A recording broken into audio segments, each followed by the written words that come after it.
ಅದಕ್ಕೆ D K she ಅವರು ಇನ್ನೇನು ಮಾಡೋದಪ್ಪ ಈಗಂತಿ ಒಂದು ಜಾನ ನಡೆಯಲ್ಲ. ಸಿದ್ದರಾಮಯ್ಯನವರು ಮೌನ ಆಗಿದ್ದಾರೆ, ಮಾತಾಡ್ತಾ ಇಲ್ಲ. ಇದು ಜಾನ್ತರ ತಮ್ಮ ಬೆಂಬಲಿಗರನ್ನು ಮುಂದೆ ಬಿಡ್ತಾ ಇದ್ದಾರೆ.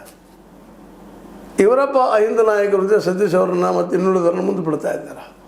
ಅವ್ರ ಮೂಲಕ ತಮ್ಮ ದಾಳವನ್ನು ಉರುಳಿಸ್ತಾ ಇದ್ದಾರೆ. ಎಚ್ ಸಿ ಮಾದೇವಪ್ಪನವರು ಆಗಿರ್ಬೋದು, ಇನ್ನುಳಿದವರು ಆಗಿರ್ಬೋದು, ಅವ್ರ ಮೂಲಕ ಈಗ ಮೀಟಿಂಗ್ ಮೇಲೆ ಮೀಟಿಂಗ್ಗಳು ನಡೀತಾ ಇದ್ದಾವೆ.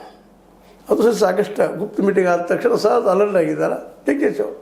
ಇದನ್ನು ಹಿಂಗೆ ಬಿಟ್ಟರೆ ನನ್ನ ಮುಂದಿನ ಸಿ ಎಮ್ ಕನಸಿಗಿದು ಧಕ್ಕೆ ಆಗ್ತದೆ ಕಾರಣಕ್ಕಾಗಿ ಅವರು ತಮ್ಮ ಹಿಂಬಾಲಕರನ್ನು ತಮ್ಮ ಜೊತೆಗಾರರನ್ನು ತೆಗೆದುಕೊಂಡು ದೆಹಲಿಗೆ ಹೋಗಿ ಅಲ್ಲಿ ದೆಹಲಿಯಲ್ಲಿ ಸಿ ಎಮ್ ಬದಲಾಯಿಸ್ರಿ ಅನ್ನುವಂಥ ಪ್ರೆಷರ್ ಮಾಡುವ ಎಲ್ಲ ಅವಕಾಶಗಳು ಹೆಚ್ಚಾಗಿಬಿಟ್ಟಿದ್ದವು.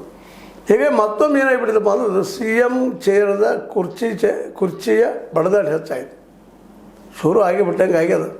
ಅವ್ರೇನು ಹೇಳ್ಬೋದು ಮೇಲ್ಪದಿನಲ್ಲಿ, ಅದು ಒಳಪದಿನಲ್ಲಿ ಹೀಗದ. ಹೀಗಾಗಿ ಅಧ್ಯಕ್ಷ ಸ್ಥಾನ ಸೇಫ್ ಅದ ನಮ್ಮದು. ನಾವು ತಿರುಗಿಡಿಸೋದು ಬೇಡ ಅಂತೇನೋ ಮೌನ ಆಗಿದ್ದರು ನಮ್ಮ ಈ ಡಿ ಕೆ ಶಿ ಅವರು.